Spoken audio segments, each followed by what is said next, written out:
Bismillahirrahmanirrahim. Assalamualaikum warahmatullahi wabarakatuh. Di sini kami dari kelompok 7 ingin menjelaskan mengenai makalah yang berjudul Pembelajaran PAI bagi anak difabel tunanetra. Dan anggota kelompok kami yaitu saya sendiri Muhammad Kirom, dan ada teman saya Ali Yahya dan Firmansyah. Baik, untuk berikutnya langsung saya mulai mengenai pembelajaran anak ABK atau difabel khusus tunanetra, yaitu yang pertama pengertian dan klasifikasi anak berkebutuhan khusus atau ABK. Apa pengertiannya? Pengertiannya yaitu anak berkebutuhan khusus ABK merupakan istilah lain untuk menggantikan kata anak luar biasa atau ALB yang menandakan adanya kelainan khusus.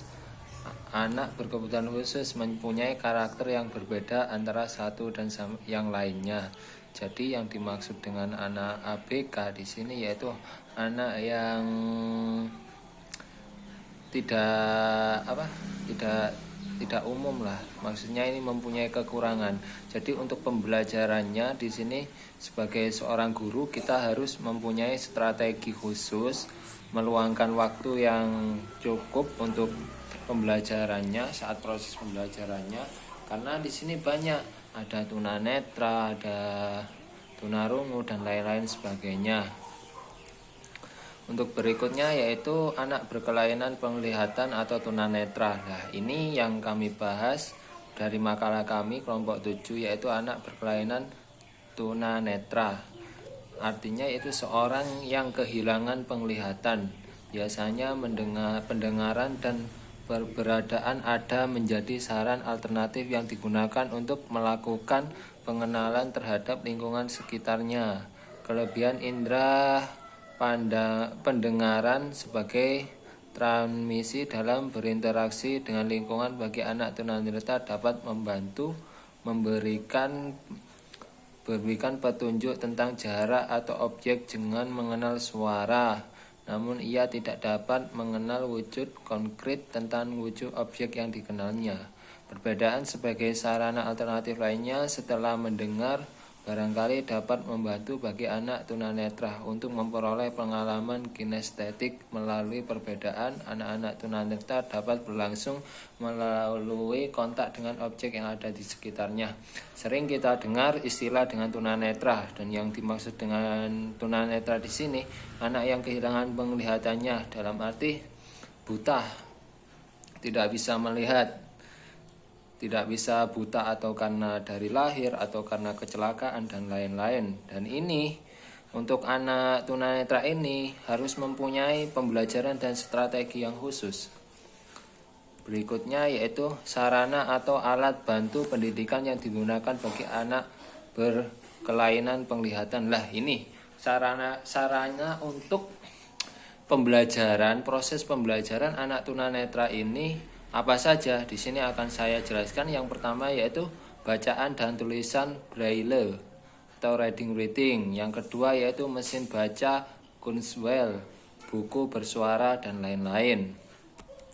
Untuk yang berikutnya yaitu model pendidikan bagi anak kebutuhan khusus. Nomor 1 yaitu model pembelajarannya. Model pendidikannya itu mengenai termasuk model pembelajarannya, terus dan model strateginya mungkin ya, dan lain-lain. Untuk model pembelajarannya di sini saya merangkum model pembelajaran adalah suatu perencanaan atau suatu pola yang digunakan sebagai pedoman dalam merencanakan pembelajaran di kelas atau pembelajaran dalam tutorial dan untuk menentukan perangkat-perangkat pembelajaran termasuk di dalam buku-buku, film, komputer, kurikulum dan lain sehingga tujuan pembelajaran tercapai. Kita sering mendengar, kalau yang sering kita dengar yaitu istilah RPP ya. Untuk PPL 2 ini kan kita membutuhkan RPP lah. Untuk pembelajaran anak yang berkebutuhan khusus ini juga membutuhkan rencana pembelajaran. Rencana pembelajarannya apa saja?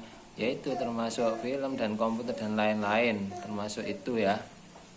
Pada sekolah inklusif, setiap anak sesuai dengan kebutuhan khususnya. Semua diusahakan dapat dilayani secara optimal dengan melakukan berbagai modifikasi dan atau menyesuaikan mulai dari kurikulum, sarana prasarana, tenaga pendidik dan kebutuhan sistem pembelajaran sampai pada sistem penilaiannya. Nah, jadi itu ya. Keuntungan dari pendidikan inklusif adalah, keuntungan tadi kan kita mendengar ada istilah inklusif dan di sini tadi sudah saya jelaskan. Di sini tinggal keuntungannya pendidikan inklusif itu apa? Keuntungannya adalah bahwa anak berkebutuhan khusus maupun anak biasa dapat saling berinteraksi secara wajar sesuai dengan tuntutan kehidupan sehari-hari di masyarakat dan kebutuhan pendidikannya dapat dipenuhi sesuai dengan potensinya masing-masing. Keuntungan dari pendidikan inklusi yaitu yang tadi saya jelaskan itu. Oke, berikutnya. 3 modalitasi pembelajaran ini pertama kali dikembangkan oleh Neil Fleming untuk menunjukkan profesi individu dalam proses belajarnya. Yang pertama yaitu visual. Visual yaitu modalitas visual mengakses citra visual yang diciptakan maupun diingat seperti warna, hubungan ruang, potret mental, dan gambar. Dan yang berikutnya yaitu auditoris.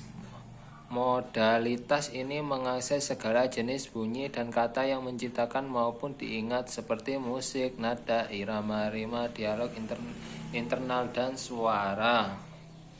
Ini untuk pembelajaran anak tunanetra termasuk bagus ya, soalnya kan mereka tidak bisa melihat, jadi pembelajarannya menggunakan suara, indera perasanya, dan lain-lain. Yang berikutnya yaitu kinestetik. Modalitas ini mengakses segala jenis gerak dan emosi yang diciptakan maupun diingat seperti gerakan, koordinasi, irama, tanggapan emosional, dan kenyamanan fisik.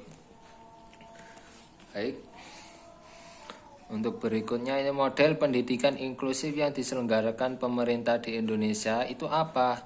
Di sini saya merangkum model inklusif yang diselenggarakan oleh pemerintah Indonesia itu model pendidikan inklusif moderat. Pendidikan inklusif moderat yang dimaksud yaitu pendidikan inklusif yang memadukan antara terpadu dan inklusif penuh. Model moderat ini dikenal dengan model mainstreaming. Yang berikutnya yaitu filosofinya tetap pendidikan inklusif, tetapi dalam prakteknya anak berkebutuhan khusus disediakan sebagai alternatif layanan sesuai dengan kemampuan dan kebutuhan. Anak berkebutuhan khusus dapat berpindah dari satu bentuk layanan ke bentuk layanan yang lain seperti 1. Bentuk kelas reguler penuh, 2. Bentuk kelas reguler dengan klaster, 3. Bentuk kelas reguler dengan pull out, 4. Bentuk kelas reguler dengan cluster and pull out, 5. Bentuk kelas khusus bagi berbagai pengintegrasian, dan yang terakhir bentuk kelas khusus penuh di sekolah reguler. Oke, yang berikutnya kesimpulannya yaitu dari makalah yang kami kerjakan yaitu kesimpulannya anak berkebutuhan khusus dalam pendidikan luar biasa atau pendidikan khusus anak berkelainan secara eksplisit ditujukan kepada anak yang dianggap memiliki kelainan, penyimpangan dari kondisi rata-rata anak normal umumnya dalam hal fisik, mental maupun karakteristik perilaku sosialnya, atau anak yang berbeda dari rata-rata umumnya dikarenakan ada permasalahan dalam kemampuan berpikir, penglihatan, pendengaran, sosialisasi, dan bergerak. Pendidikan inklusif seperti pada model di atas tidak mengharuskan semua anak berkebutuhan khusus berada di kelas reguler setiap saat dengan semua mata pelajaran inklusif. Hal ini dikarenakan sebagai anak berkebutuhan khusus dapat berada di kelas khusus atau ruang terapi dengan gradasi kelainannya yang cukup berat. Bahkan bagi anak berkebutuhan khusus yang gradasi kelainannya berat mungkin akan lebih banyak waktunya berada di kelas khusus pada sekolah reguler inklokasi. Kemudian bagi anak yang gradasi kelainannya sangat berat dan tidak memungkinkan di sekolah reguler atau sekolah biasa, dapat disalurkan ke sekolah khusus SLB atau tempat khusus rumah sakit. Terima kasih, dan ini untuk PowerPoint kami sudah selesai. Mungkin dari teman-teman ada yang mau ditanyakan, monggo bisa ditulis atau diketik di forum GCR. Sekian dari kelompok kami, kurang lebihnya mohon maaf. Yang sebesar-besarnya saya akhiri. Wassalamualaikum warahmatullahi wabarakatuh.